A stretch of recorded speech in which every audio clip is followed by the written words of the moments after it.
mukha hong nag-iingay ang dating Pangulong Duterte, 'no?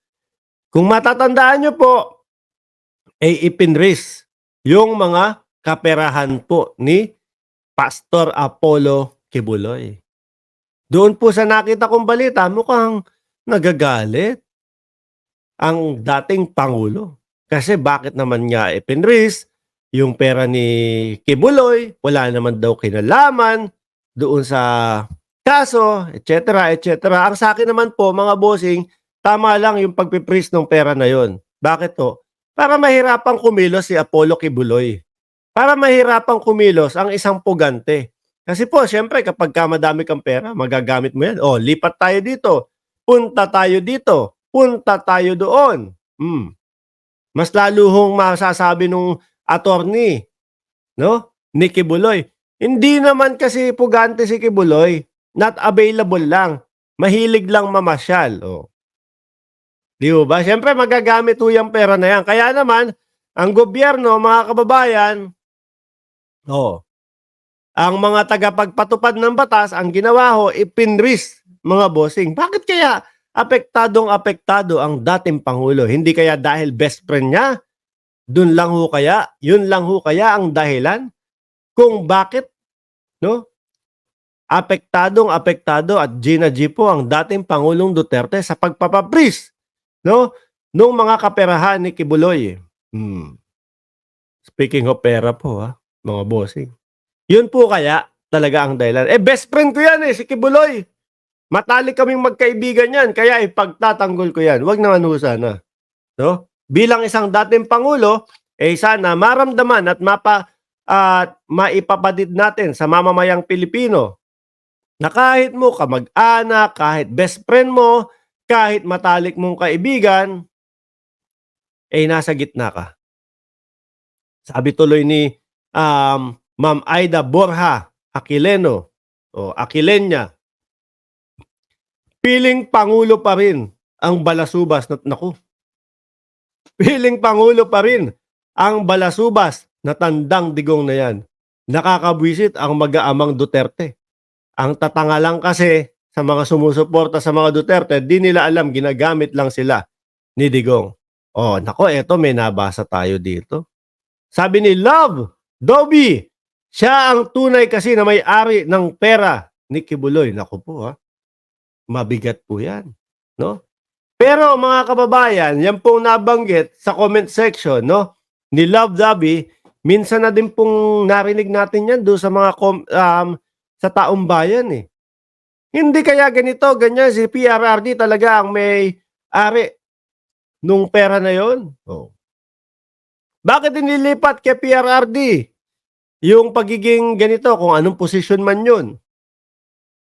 Bakit hindi na lang doon sa mga talagang miyembro? Yung talagang matatagal ng miyembro, bakit si PRRD ang dahil ba best friend, ganito, ganyan.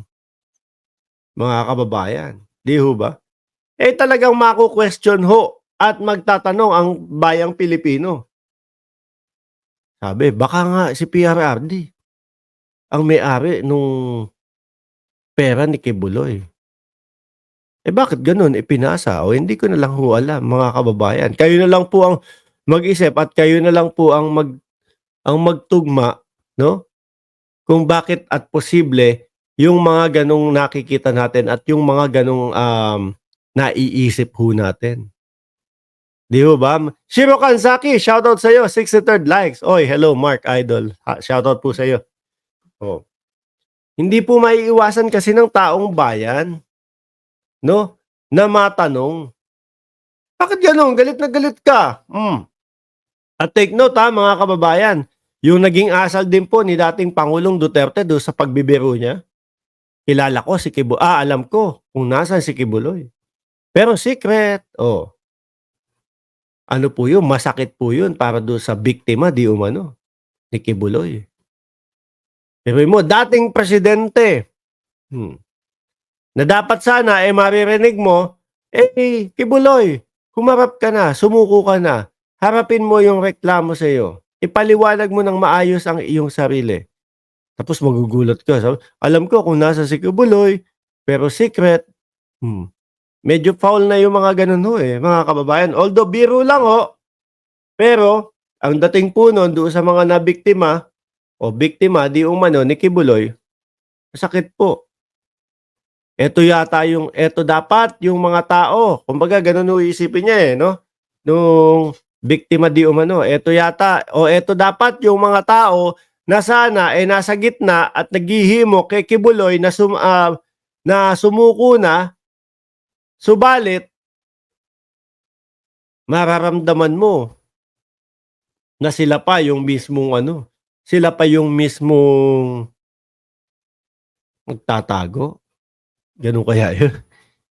'Di ba ako naniniwala ho ako alam nila ho 'yan kung nasaan mga bossing. Naniniwala ho ako alam nila kung nasaan si Kibuloy, 'no? Siyempre nag-uusap-usap ho 'yang mga 'yan, hmm. Hindi naman natin sinasabing tinatago nila pero alam ko kung nasaan alam nila kung nasaan 'yan. Iniisip nga natin kung sino yung mga, mismong magtuturo diyan kay Kibuloy baka pa yung mga vlogger niyan. Sabi pa ni Love Dovey, kasi nga 'pag ipinangalan kay Digong lalong mababaon siya.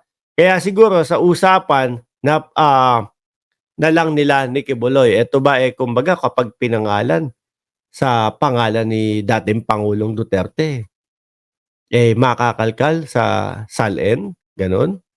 Hmm. Tanong lang 'yan, hindi natin alam kasi nagtatanong ang taong bayan, eh, 'no?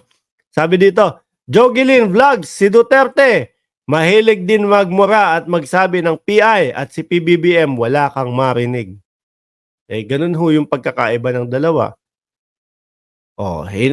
Sinundan pa ni Love Dovey, paano nga kung pinatigok na si Kibuloy? Ewan natin.